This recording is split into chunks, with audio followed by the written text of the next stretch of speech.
Olá! Mais uma vez aqui estamos com o nosso programa Alinhando os Ponteiros. Isto mesmo, queremos estar com a nossa vida bem alinhada, conhecendo bem o nosso Deus, conhecendo a Sua Palavra e experimentando cada dia como é maravilhoso adorar ao Senhor, como é maravilhoso contemplar o Seu rosto, como é maravilhoso mergulhar nesta adoração em que a glória de Deus se revela a nós. Nós adoramos a Deus pelo que Ele fez. Nós adoramos a Deus pelo que Ele está fazendo em nossas vidas nos dias de hoje e adoramos a Deus pelo que Ele fará, por aquilo que Ele prometeu, por aquilo que para nós ainda é futuro. Ele já vê como presente, mas para nós ainda é futuro. Então, no programa de hoje, vamos conversar sobre este tema, a adoração pelo que Deus fará. Deixe o seu coração aberto para conhecer o Senhor através do Espírito Santo. O programa Alinhando os Ponteiros já começou.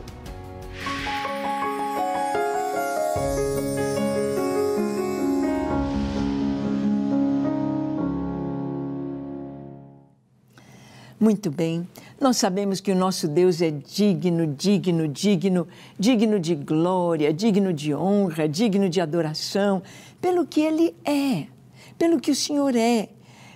Os seus atributos perfeitos, seus atributos comunicáveis e incomunicáveis. Nós já vimos tanto do Senhor, sua misericórdia, sua bondade, seu amor. Nós já vimos sobre Deus, a sua eternidade, a sua onipotência, onipresença, onisciência.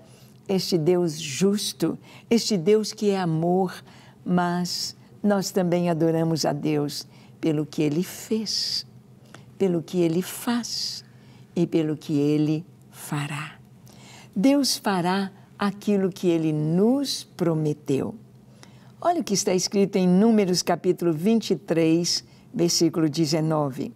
Diz assim: Deus não é homem para que minta, nem filho do homem para que se arrependa.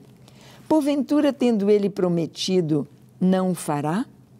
Ou tendo falado, não cumprirá? Ah, que coisa linda!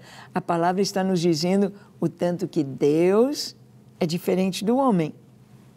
Em que sentido? Como assim? Bem, o homem está maculado pelo pecado, então traz ainda tanta coisa dentro de si que nos mostra suas falhas. Ah, como temos falhas! Ah, como nós somos fracos, não é verdade? Mas Deus não. Deus não é homem para que minta. Deus não está de uma forma num dia e muda. Ele é imutável. Ele não é filho do homem para que se arrependa. Porventura, tendo prometido, não o fará. Deus tem palavra. Deus cumpre a sua palavra. Deus é fiel. A fidelidade está inerente ao caráter de Deus. Ele não mente jamais. Hoje, nos dias que vivemos, no mundo inteiro, nós estamos experimentando o poder da mentira. É tanta mentira. Eles estão mexendo com a história, com a geografia, mexendo com a filosofia, mexendo até mesmo com a religião, mexendo com os princípios básicos, princípios da ética e da moral, trazendo mentiras para as nossas crianças, para os nossos jovens, para as pessoas que não conhecem a verdade e são levadas pelo engano da mentira. Satanás é o pai da mentira. Ele foi mentiroso desde o princípio. Lá no Éden, ele mentiu para o homem, mentiu para a mulher, mentiu dizendo, se vocês comerem desse fruto, vocês vão ficar iguais a Deus. Tendo o mesmo poder, tendo a mesma ciência, o mesmo conhecimento. Vocês vão ficar iguais. Por isso que Deus não quer que vocês comam. Que mentira! Deus havia dito, no dia que vocês comerem, vocês vão morrer. A morte virá. E Deus mostrou a verdade da sua palavra e revelou a mentira da tentação. Mas até hoje, as pessoas estão acreditando nas mentiras. Lá na Jordânia, nossos missionários morando ali, as crianças estudando na escola na Jordânia, nos livros de geografia, nos mapas que os meninos da Jordânia estudavam, não existe a nação de Israel. Não existe a nação de Israel. Não é Israel, ali eles põem como Palestina. Ou seja, eles adequam a geografia de acordo com a sua ideologia. E assim tem feito com a história do Brasil, assim tem feito com tantas matérias, inclusive a ciência, que é a busca da verdade. Então, não se tem a verdade, se tem mentiras de acordo com a sua conveniência, de acordo com a sua ideologia. Mas a palavra de Deus, ela nos mostra a fidelidade do Senhor. Deus é absolutamente fiel e verdadeiro, e tudo que Ele vai fazer e prometeu, há nisto fidelidade. Por exemplo, Deus promete vitória sobre todos os nossos inimigos. É uma promessa de Deus. Vamos ver? Em Deuteronômio capítulo 3, verso 21. Também nesse tempo dei ordem a Josué dizendo: os teus olhos veem tudo que o Senhor nosso Deus tem feito a estes dois reis. Assim fará o Senhor a todos os reinos a que tu passarás. Deus trouxe essa palavra para Josué e cumpriu. Todos os reinos por onde Josué passou, houve vitória, vitória, vitória, vitória. E estas promessas do Antigo Testamento, elas são reiteradas a nós no Novo Testamento, em Cristo Jesus. O apóstolo Paulo nos diz que nós somos mais do que vitoriosos por Cristo. Por que existe alguma coisa a ser mais que vitoriosa? É porque a gente tem vitória antes da luta. Antes da luta, a vitória do Senhor já foi proclamada, já é certa. Então, em Cristo somos mais do que vencedores, por meio daquele que nos amou. Nós vamos ver em Deuteronômio 7, de 17 a 21. Se disseres no teu coração: estas nações são mais numerosas do que eu, como poderei desapossá-las? Delas não tenhas temor. Lembrar-te-ás do que o Senhor teu Deus fez a Faraó e a todo o Egito, das grandes provas que viram os teus olhos, e dos sinais, e maravilhas, e mão poderosa, e braço estendido, com que o Senhor teu Deus te tirou. Assim fará o Senhor teu Deus com todos os povos aos quais temes. Além disso, o Senhor teu Deus mandará entre eles vespões, até que pereçam os que ficarem e se esconderem de diante de ti. Não te espantes diante deles, porque o Senhor teu Deus está no meio de ti, Deus grande e temível. Que coisa linda! Deus prometeu ao seu povo vitória. Olha, não preocupe, eu vou mandar minha legião de anjos, eu vou mandar vespões diante de vocês para que vençam os inimigos. Quantas vezes Deus disse aos seus reis, profetas: não precisam lutar, eu lutarei por vocês. É maravilhoso saber que Jesus lutou por nós e venceu. Jesus já derrotou o inimigo, Jesus já destruiu os nossos inimigos. Satanás, o pecado, a condenação eterna, ele já venceu tudo isso por nós. E o último inimigo que ele venceu também é a morte. Ele já venceu a morte. Em Cristo viveremos eternamente. Sim, pois Jesus disse: eu sou a ressurreição e a vida. Ele diz: aquele que crê em mim, ainda que morra, ainda que esteja morto, viverá. Viverá, pois o Senhor é a ressurreição. E em Cristo todos ressuscitaremos. É maravilhoso saber que Jesus é a vida. A vida. A ciência não sabe decifrar a vida. A ciência não consegue dar uma interpretação, uma definição para a vida. O que é a vida? Só filosoficamente, mas mesmo assim, a definição que nós temos da vida, ela se encaixa na pessoa de Jesus. Ele disse: eu sou a vida. E nós encontramos a vida no Senhor a partir do momento que cremos em Jesus como Senhor e Salvador.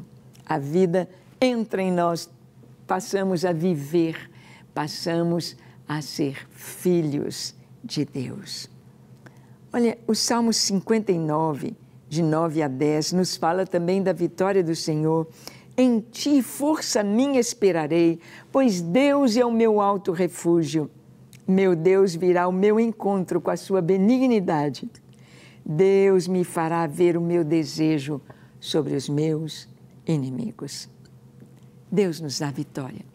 Nós não precisamos temer, não precisamos ficar assustados com nada em momento algum, sabendo que os nossos inimigos foram derrotados por Cristo Jesus. E também a palavra nos diz o que Deus fará. Deus fará brotar a justiça na terra. Uau! Será que nós vamos ver justiça? Tem injustiça para todo lado. Olha o que a palavra diz em Isaías 61, versículo 11. Porque como a terra produz os seus renovos e como o jardim faz brotar o que nele se semeia, assim o Senhor Deus fará brotar a justiça e o louvor perante todas as nações. Oh, Deus prometeu e Deus fará. Brotará a justiça, o reino de Jesus, o reino do Messias, o milênio com o Senhor. E daí para frente será um reino de justiça. Como esperamos por este tempo, como almejamos justiça na terra. Até então, vemos tanta injustiça, não é verdade? Tanta injustiça, tem hora que a gente fica tão triste, o nosso coração fica quebrado, mas a justiça vai brotar. O Senhor trará as bênçãos do avivamento. Oh, Deus nos promete e Ele vai fazer. Que bênçãos são estas? Estão prometidas em Joel, capítulo 2, 23 a 27. Olha que texto maravilhoso. Alegrai-vos, pois, filhos de Sião, regozijai-vos no Senhor vosso Deus, porque Ele vos dará em justa medida a chuva, fará descer como outrora a chuva temporã e a serôdia. As eiras se encherão de trigo e os lagares transbordarão de vinho e de óleo. Restituir-vos-ei os anos que foram consumidos pelo gafanhoto migrador, pelo destruidor e pelo cortador, o meu grande exército que enviei contra vós outros. Comereis abundantemente e vos fartareis e louvareis o nome do Senhor vosso Deus, que se ouve maravilhosamente convosco, e o meu povo jamais será envergonhado. Sabereis que eu estou no meio de Israel e que eu sou o Senhor vosso Deus e não há outro, e o meu povo jamais será envergonhado. Aqui o Senhor disse que Ele vai enviar em justa medida a chuva, a temporã e a serôdia. Chuva, na Bíblia, significa avivamento, um novo tempo, avivamento. A chuva temporã é a primeira chuva, é a chuva que cai sobre a terra quando a semente foi semeada. É no início do cristianismo, quando Jesus veio, a semente caiu sobre a terra, a primeira semente, o próprio Jesus. Se o grão de trigo caindo na terra não morrer, fica ele só. Mas se morrer, dá muito fruto. Jesus veio, Jesus morreu, Jesus deu a sua vida e dele vieram milhares, milhões de frutos. Eu sou um deles, você é um deles. Somos frutos da vida de Jesus, da morte de Jesus, da ressurreição de Jesus, do Evangelho de Jesus. A primeira chuva caiu há 2000 anos atrás. O primeiro avivamento profetizado por Joel, derramarei do meu espírito sobre toda a carne. Em Atos dos Apóstolos, capítulo 2, no cenáculo, o Espírito Santo veio estavam fechados. Ouviu-se um som como de um vento impetuoso e apareceram línguas de fogo sobre a cabeça de cada um deles. E foram cheios do Espírito Santo e passaram a falar das grandezas de Deus, segundo o Espírito lhes concedia que falassem em vários idiomas. E a igreja cresceu. Agora, nós esperamos esta outra chuva que Deus falou que virá, a chuva serôdia, o último avivamento. Nós estamos gerando o último avivamento em nossas orações. Que venha o avivamento, que venha sobre o Brasil, que venha sobre as nações da terra, que o Espírito Santo venha sobre toda a carne, que venha sobre Israel. Por isso, a igreja caminha para a sua plenitude. A igreja tem de caminhar para a sua plenitude em santificação, esperando o Senhor, para que Israel seja salvo. Esperamos este avivamento. Vai acontecer? Sim, Deus fará. O que Ele prometeu, Ele vai cumprir. E nós vamos ver que Deus revela os seus planos futuros aos seus profetas. É isso mesmo. Deus tem os seus profetas em cada época, em cada geração, Ele teve os seus profetas. Nem sempre os seus profetas são os que mais se destacam, mas são aqueles que falam da parte do Senhor. São aqueles que têm o seu coração alinhado com Deus e trazem palavras fortes, palavras que se cumprem, palavras que entram no coração, que concordam com as Escrituras, palavras que marcam gerações.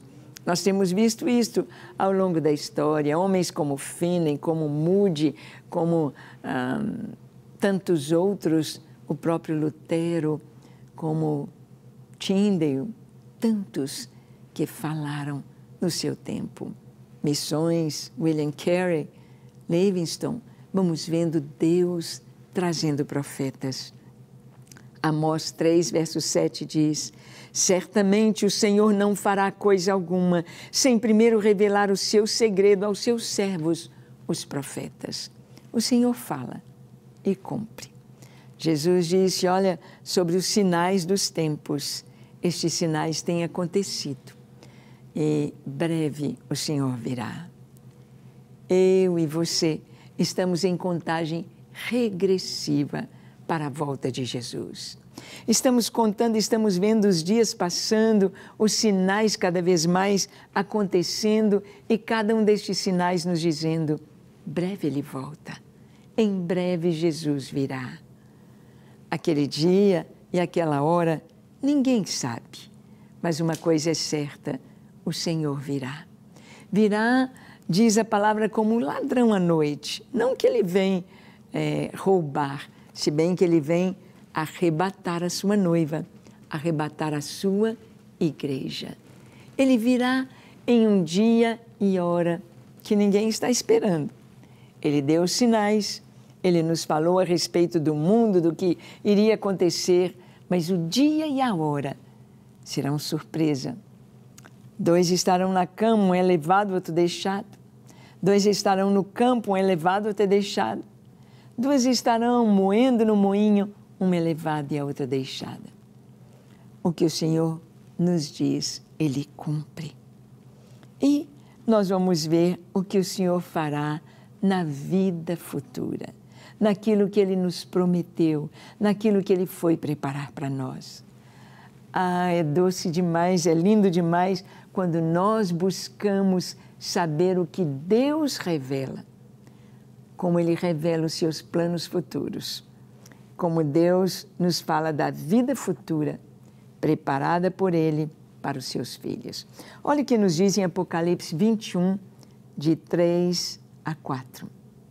Então, ouvi grande voz vinda do trono, dizendo, eis o tabernáculo de Deus com os homens.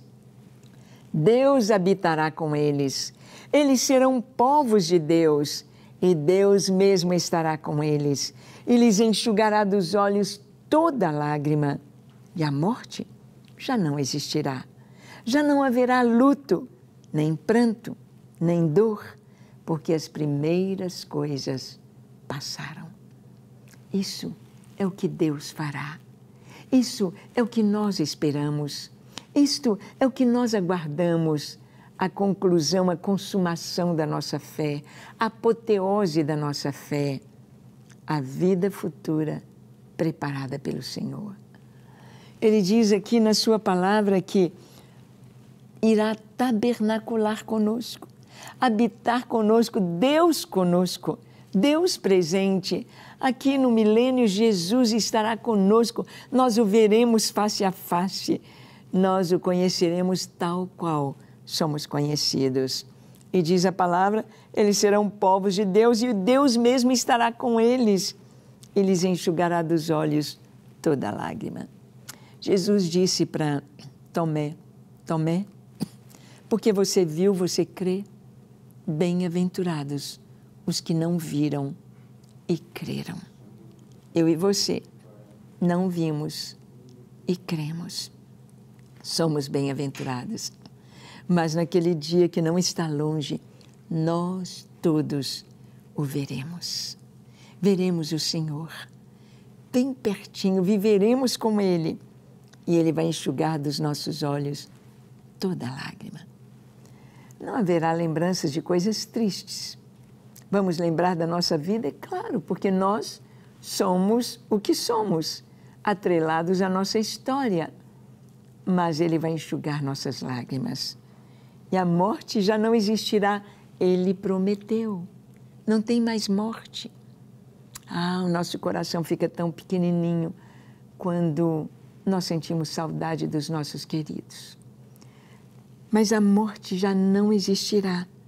Não haverá mais luto, nem choro e nem dor. A dor aqui está para nos mostrar que tem uma coisa errada. A dor aqui está para nos mostrar a enfermidade, um sinal de que algo não está bem. Tem a dor emocional, muitas vezes por causa dos pecados, mas não vai ter dor, porque as primeiras coisas passaram. Olha a promessa do Senhor em Apocalipse 21, verso 7. O vencedor herdará estas coisas, e eu lhe serei Deus, e ele me será filho. Que maravilha estar com o Senhor face a face, caminhar com Ele, contemplá-lo. Nós o adoramos pelo que Ele fará. O que Ele prometeu, Ele é fiel para cumprir. É fiel e fará infinitamente mais, além de tudo que pedimos ou pensamos, segundo o seu poder que opera em nós. O que Ele nos promete, Ele é fiel para cumprir. Por isso nós o adoramos. Em Apocalipse 22, de 3 a 5, o Senhor diz, nunca mais haverá qualquer maldição. Nela, a cidade santa, estará o trono de Deus e do Cordeiro. Imagina, nós vamos morar nesta cidade santa. E diz aqui, os seus servos o servirão, contemplarão a sua face e na sua fronte estará o nome dele. Já não haverá noite, nem precisam eles de luz de candeia, nem da luz do sol, porque o Senhor Deus brilhará sobre eles e reinarão pelos séculos dos séculos. Como eu aguardo este dia. E você? Está na cidade santa, na Nova Jerusalém, contemplando o Senhor face a face, e sabendo que Ele está conosco. A promessa do galardão dos salvos. O Senhor nos promete galardão, recompensa. Você pensa na recompensa? Você pensa no galardão? Eu penso e vivo e sonho em receber do Senhor o que Ele foi preparar para mim. Se Ele foi preparar, que maravilha receber o presente de Deus. Para isso, precisamos viver uma vida santa, pura. Aqui diz em Apocalipse 22, de 12 a 14, eis que venho sem demora, e comigo está o galardão, que tenho para retribuir a cada um, segundo as suas obras. Eu sou o Alfa e o Ômega, o primeiro e o último, o princípio e o fim. Bem-aventurados aqueles que lavam as suas vestiduras no sangue do Cordeiro, para que lhes assista o direito à árvore da vida e entrem na cidade pelas portas. Que coisa linda! Eis que eu venho sem demora. O Senhor virá com poder. Eu venho sem demora. Ele não vai demorar. Ele vem, o Senhor vem, e Ele traz consigo o seu galardão. Imagina o Senhor te chamar. Imagina o Senhor te mostrar aquilo que você fez por Ele, para a sua glória, e Ele te condecorar. É uma realidade. Não é um sonho distante, é algo que está para acontecer. E nós devemos aguardar, porque tudo que Deus prometeu, Ele faz. Por isso nós o adoramos, pelo que Ele fará, pelo que Ele nos prometeu. O Senhor virá com poder. Em Isaías 40, de 10 a 11, nós lemos: Eis que o Senhor virá com poder, e o seu braço dominará. Eis que o seu galardão está com ele, e diante dele a sua recompensa. Como pastor, apacentará o seu rebanho. Entre os seus braços, recolherá os cordeirinhos e os levará no seio. As que amamentam, ele guiará mansamente. Eis que o Senhor virá com poder. A primeira vinda de Jesus, riram de Jesus, debocharam de Jesus, escarneceram de Jesus, rejeitaram Jesus, prenderam Jesus, açoitaram Jesus, puseram-lhe na cabeça uma coroa de espinhos, escarneceram, se ajoelharam diante dele, bateram em sua cabeça com caniços, pregaram Jesus numa cruz, repartiram entre si as suas vestes, rejeitaram. Não queremos que Ele reine sobre nós. Jesus veio humilde, entrou em Jerusalém montado num jumentinho, humilde, humilde, humilde. Ele veio como Salvador, mas Ele vai retornar como Senhor. Montado num cavalo branco, tendo um manto e nele escrito Rei dos Reis e Senhor dos Senhores, tendo sobre a sua cabeça vários diademas, várias coroas, símbolo de autoridade. Autoridade sobre as nações, autoridade sobre os homens, autoridade para reinar. Assim Ele virá. O que a Escritura nos fala do futuro, tudo vai se cumprir. Ipsis literis, arrisca, porque o Senhor é fiel e nós o adoramos por aquilo que Ele fará. Ele trará à existência novos céus e nova terra. A nossa vida com Ele por toda a eternidade será algo tremendamente maravilhoso que nem olhos viram, nem ouvidos ouviram, nem jamais penetrou no coração humano o que Deus tem preparado para aqueles que o amam. Você ama o Senhor? Você está pronto para receber o que Ele prometeu? Você o adora pelo futuro, pelo que Ele vai fazer? Vamos orar? Feche os seus olhos, curve a sua fronte. Se for possível, se ajoelhe. Ore comigo dizendo assim: Senhor, como é maravilhoso saber que o Senhor foi preparar tantas coisas tão maravilhosas para a minha vida. Eu te peço perdão dos meus pecados, lava-me, perdoa-me, limpa-me, eu me entrego a Ti para ser totalmente Teu, para estar na Tua presença e fazer a Tua vontade. Perdoa-me, dá-me um coração puro e encha-me com Teu Espírito Santo. Usa-me enquanto eu viver para o louvor da Tua glória. Recebe a minha vida e usa-me em Teu serviço, em nome de Jesus. Amém, amém e amém. Graças a Deus. Quero te encontrar lá e queremos juntos desfrutar da presença do Senhor. Que Ele te abençoe ricamente e que você seja fiel. Te convido a estar conosco no nosso próximo programa, aqui na Rede Super, neste mesmo horário. Estaremos aqui alinhando os ponteiros, lendo, estudando, crendo e vivendo a Palavra de Deus. Que Ele te abençoe ricamente. Até lá.